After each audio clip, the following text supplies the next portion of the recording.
Olá, pessoal, tudo bem com vocês? Espero que sim. Eu me chamo Isael, serei o professor de vocês na disciplina de História da Filosofia Medieval, tá? A minha formação, ela consiste em um bacharel em teologia, bacharel em filosofia, mestrado em filosofia e atualmente eu faço o doutorado em filosofia também. A minha área, então, como eu disse, especialização é a filosofia medieval, em especial o pensamento de Santo Agostinho e São Tomás de Aquino, ou Agostinho e Tomás de Aquino, como vocês queiram, tá?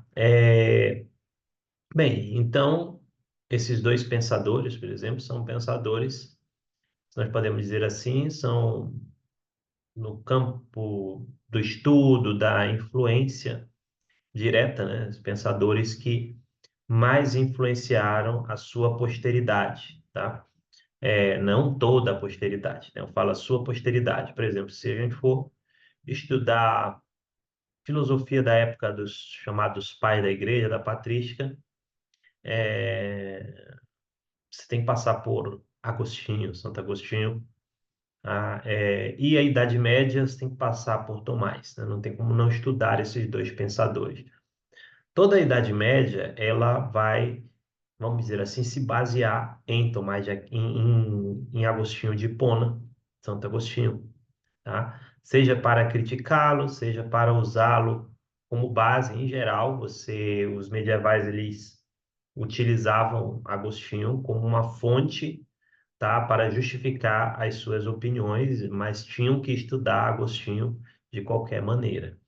Às vezes, até para criticar Agostinho, tinham que utilizar Agostinho, vamos dizer assim, meio que talvez tentando dar um outro sentido para o seu pensamento que o próprio Agostinho não teria dado, tá bom? Mas isso aí nada de novo na história da filosofia, né? Bem, Tomás de Aquino, por sua vez, né?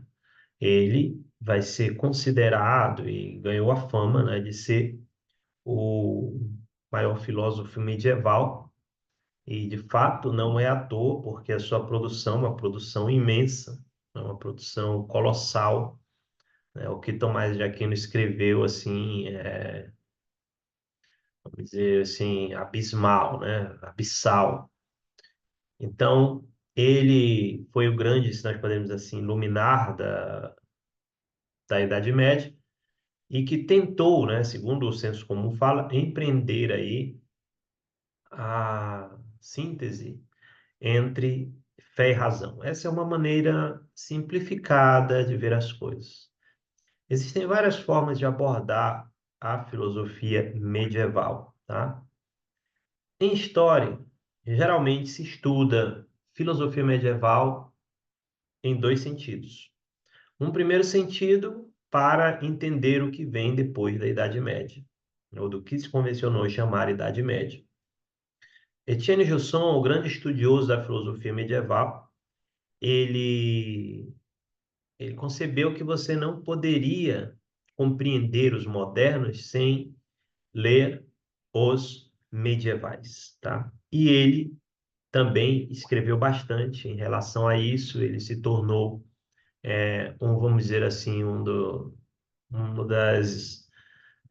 das fontes ou dos grandes estudiosos, né? Uma referência nesta temática. Então, ele escreveu um livro sobre Descartes, onde ele mostra, neste livro, a grande influência que teve Tomás de Aquino e a escolástica no pensamento de Descartes, tá? Então, meio que para combater aquela ideia que antigamente se negava à Idade Média uma cidadania filosófica, né? Dado que a filosofia teria acabado na antiguidade, depois se começou a entrada do cristianismo no Ocidente, acabou a filosofia, você teria só a teologia, trevas, abismos imensos. E com Descartes, a filosofia, como um passe de mágica, né, ela ressuscita. Essa é uma compreensão míope, né? Uma compreensão problemática da história da filosofia. E hoje nós sabemos que as coisas não se passam dessa maneira, né? Os modernos, mesmo Leibniz, por exemplo, ele afirma isso, ele teve que ler os medievais. Essa é uma forma de ler a história da filosofia na Idade Média. Uma outra forma de ler a história da filosofia na Idade Média é estudar a filosofia medieval por si mesma, não somente para entender os modernos, como se a filosofia medieval tivesse que pagar algum pedágio para a filosofia posterior. E sendo que a filosofia medieval só tem seu valor se ela é valorizada pelo que vem depois dela ou pelo que vem antes, né? Esse preconceito só corrobora, né, aquela ideia antiga de Idade Média como uma idade que estava entre os dois momentos históricos, né, o clímax, né? Essa ideia começa no Renascimento, que a antiguidade seria, tá, o máximo do pensamento humano, né, as luzes, e aí essas luzes são recuperadas com os renascentistas. E tudo que vem nesse meio tempo aí é uma grande bobagem, uma coisa que deve ser desprezada. Essa visão, ela ainda é perpetrada, é curioso, ainda tem muita gente que fala isso até de forma um pouco irresponsável, porque o estudo das fontes não permite mais ter esse tipo de opinião, tá? Veja, como que nós definimos filosofia? Existe uma pergunta justa sobre se nós podemos considerar ou não a filosofia medieval como filosofia. Por quê? Isso é questionado. Veja bem, é, se nós pensamos que a filosofia é o uso da pura razão, então em que medida os pensadores medievais seriam filósofos, sendo que eles utilizam a fé? Essa é a grande, vamos dizer assim, o grande questionamento à filosofia medieval. Então, a filosofia medieval não seria uma grande teologia? E se a teologia é explicação racional dos dados da fé, a filosofia medieval é uma explicação racional dos dados da fé, logo, não existe filosofia medieval, nós teríamos apenas uma teologia medieval. Bem, a questão colocada nesses termos parece estar resolvida, mas o problema é mais complexo do que parece, né? Veja só, para nós pegarmos o exemplo do próprio Agostinho, ele vai dizer o seguinte, que ele é um teólogo, primeiro ponto. Eu falei do Agostinho, né? Vamos pensar Tomás de Aquino, tá? Porque eu estou na Idade Média. Eu nem estou falando mais atrás, né? Do Agostinho, que a gente pode dizer que com Agostinho você tem a base do que vai ser a filosofia medieval. Geralmente ele é colocado entre os pensadores medievais, mas propriamente ele não pertence à Idade Média, ele pertence à Antiguidade Tardia. Então, vamos lá. Se nós pensarmos bem, né, vamos pensar aí em Tomás de Aquino, para citar esse exemplo. Tomás de Aquino, ele não se via como filósofo, ele se via como um teólogo. Alguém dirá, então, pronto, está resolvido o problema. Não, né? Por quê? Porque basta você folhear um primeiro motivo sem ser ainda histórico, no sentido de fazer uma análise profunda do texto. Você folheia algumas páginas da Suma de Teologia, por exemplo, e você vai ver que tem muita filosofia ali. E, então esse é um ponto que eu volto já já.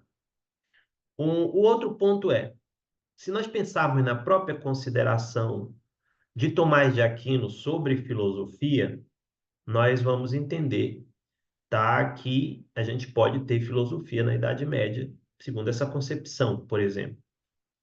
Tomás de Aquino, ele, como eu disse, se via como teólogo. Contudo, Tomás de Aquino acreditava que não existe contradição real entre o que diz a filosofia e o que diz a fé. No caso, ele está pensando a fé cristã. tá? Então, se, por exemplo, você faz filosofia, a verdadeira filosofia ela não vai questionar a fé. Então, ele não é contra a filosofia. A filosofia é o uso racional das nossas capacidades racionais a partir de uma investigação da natureza, né, que ele chamava de filosofia natural, e uma investigação que, a partir da natureza, te eleva para coisas que vão além do movimento natural, tá? A filosofia da natureza, para Tomás de Aquino, é o estudo do movimento, tudo que se move. E se move e gera, tá? E se corrompe. E aí vai acontecer uma questão aí, tá? Ele não usou o termo metafísica, é posterior a ele. Aliás, Aristóteles, né? Tomás de Aquino ele está se baseando aqui no pensamento de Aristóteles. Já é uma coisa aí para a gente notar, né? Então, ele vai dizer o seguinte: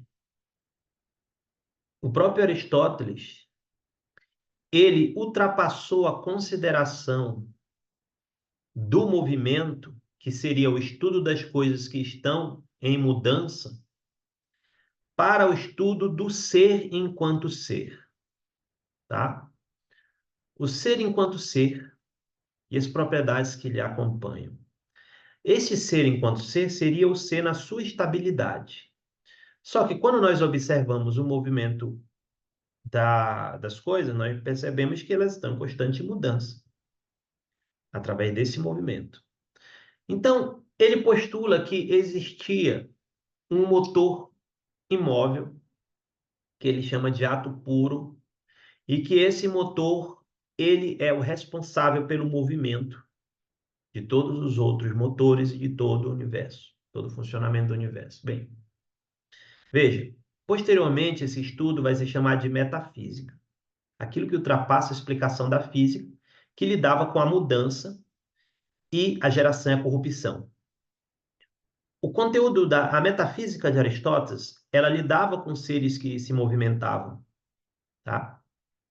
Mas esse movimento é um movimento perfeito, tá? Então não é um movimento que é da geração e da corrupção. Ademais, o primeiro motor, ele é imóvel, tá? Ele é imóvel. E ele move enquanto os outros motores são atraídos para ele. E a partir daí existe uma cadeia de movimentos. Veja, essa era a cosmologia aristotélica em termos gerais, tá? A explicação de Aristóteles sobre como funcionava o cosmos. E aí, o que que nós temos que entender, né? Aqui na história de Tomás de Aquino. Tomás de Aquino, ele vai dizer o seguinte: eu sou um teólogo e eu tento explicar o que a revelação diz.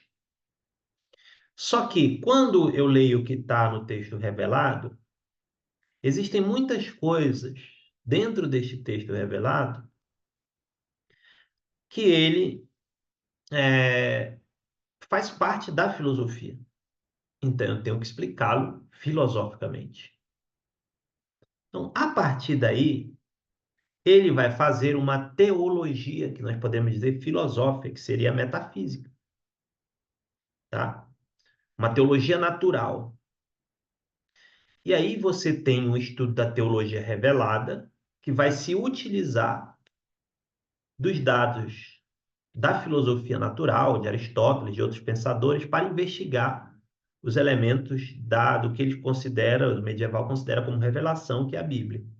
E as declarações de fé dos pais da igreja, das definições eclesiásticas, tá? E assim por diante.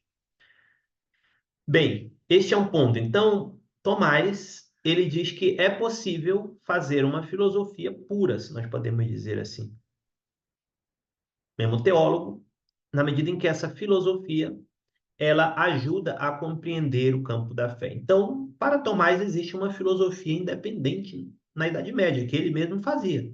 E que, se nós observarmos pela sua definição, está muito relacionada com Aristóteles. Só que aí entra um outro debate. Se nós formos fazer essa separação, como que a gente vai fazer para procurar o que é filosofia e o que é teologia dentro de Tomás? É muito complicado isso. Então, quando você investiga a obra teológica de Tomás, você vai perceber que mesmo nos argumentos teológicos e mesmo da teologia revelada, ele usa muitos elementos filosóficos. Por quê? Porque na medida em que ele tenta mostrar a racionalidade daquilo que ele acreditava pela fé, isso se torna filosófico, porque envolve um raciocínio. E aí a gente pode falar, mas isso não é puramente filosófico. Por que que não é puramente filosófico? Porque a filosofia não parte da fé de nada. Tá, filosofia pode não partir de uma fé, de uma religião, mas ela parte de alguma coisa, né? Se a gente pensar Platão, Aristóteles, eles partiram da cosmologia também que eles tinham na sua época. Muitos filósofos refletiram sobre os deuses da sua época também. Então, se a gente pensar de certa maneira, né, na medida em que este conteúdo ele pretende ser justificado racionalmente, não como um apelo que você tem que crer, e assado e cozido, ele pode ser colocado. Há uma discussão aí, mas para a gente não ter que ficar toda hora, isso aqui é filosofia, isso aqui é teologia, tal, tal, na Idade Média, a gente estuda também esses conteúdos dentro dessa dimensão, tá? Na medida em que você mostra a racionalidade, o elemento filosófico daquilo em que se crê, tá? Então, nesse sentido, a filosofia medieval, ela é muito rica. E existem muitas coisas a se falar sobre isso, por exemplo, como que os dados da religiosos, da crença, da teologia, eles ajudaram a desenvolver uma série de questões filosóficas. Para citar um exemplo, a questão da onipotência de Deus na Idade Média. Partindo da hipótese que Deus é onipotente, o que os medievais fizeram, por exemplo? Eles começaram a imaginar possibilidades de considerar, tá, o agir humano e a capacidade também de ver e de compreender os possíveis, tá? Então, o que é possível e o que é impossível? A partir da hipótese de que existe um ser que é todo-poderoso, eles começaram a ver o que este ser todo-poderoso poderia ou não poderia fazer racionalmente, pensando racionalmente. Isso elevou o nível de investigação desses pensadores ao nível que antes não se tinha alcançado nesse campo. Por quê? Porque pensar na hipótese de um Deus ou de um ser que pode todas as coisas nos faz chegar no limite daquilo que nós podemos afirmar como potencialidade humana ou não, tá? Então, o que que pode e não pode o ser humano? O que pode ou não pode acontecer? Quais são as hipóteses? Então, a lógica modal, tá? Ela se desenvolveu, a lógica proposicional, por exemplo, se desenvolveu bastante na Idade Média a partir desses problemas, tá? Isso para citar um exemplo, né? E veja, um outro dado para estudar a filosofia medieval é o seu fascínio, né? Para citar um exemplo que todo mundo quase conhece, você vai estudar as chamadas 5 vias de Tomás de Aquino, que são conhecidíssimas, né? Todo que é curso introdutório em filosofia, você tem as 5 vias de Tomás de Aquino. E quando você vê o teor filosófico das argumentações, você vê o nível de profundidade de raciocínio, que muitas vezes não é maior do que outros pensadores posteriores, ou que não deixa a desejar em nada. Porque esse pessoal, eles tinham uma formação intensa de filosofia, tá? Então, e a grande ferramenta na Idade Média era a lógica, né? Então, eles usaram e abusaram da lógica, né? Então, gente, como que nós poderemos resumir a consideração da filosofia da Idade Média? Nós poderíamos dizer o seguinte: a filosofia na Idade Média, ela existe porque ela e existe na Idade Média um esforço racional de compreender as coisas. Mesmo que exista um dado da fé, ele vai ser colocado em investigação, tá? Então, sempre existe uma tentativa de justificar aquilo, de explicar aquilo racionalmente, tá? Então, isso é filosofia. Ah, mas ele parte da fé. Beleza, mas ele vai explicar aquilo racionalmente. É convincente? Tem sentido? Não estou dizendo que é a verdade o que ele disser ou alguém disse ou não. Isso aí é um juízo de cada um. Não é a nossa função aqui estabelecer isso. E sim mostrar que existe um raciocínio, uma filosofia na Idade Média. Então, nesse ponto, nós temos filosofia, tá? Então, essa vai ser a nossa primeira aula, tá? Nós vamos falar, então falamos um pouco sobre isso. Nós estamos previstas 3 aulas, tá? Então, nessa primeira, eu estou dando uma introdução geral à filosofia. Na próxima aula, eu vou falar sobre a transformação da filosofia greco-romana no período patrístico e começo da Idade Média. E na última aula, eu vou falar de Tomás de Aquino, tá? E a escolástica, né? Uma visão um pouco panorâmica da escolástica, e utilizar algum exemplo da reflexão filosófica de Tomás para a gente ver esses filósofos em ação, tá bom? Bem, pessoal, por hoje é só, ficamos por aqui, espero que vocês tenham gostado e até a próxima. Tchau.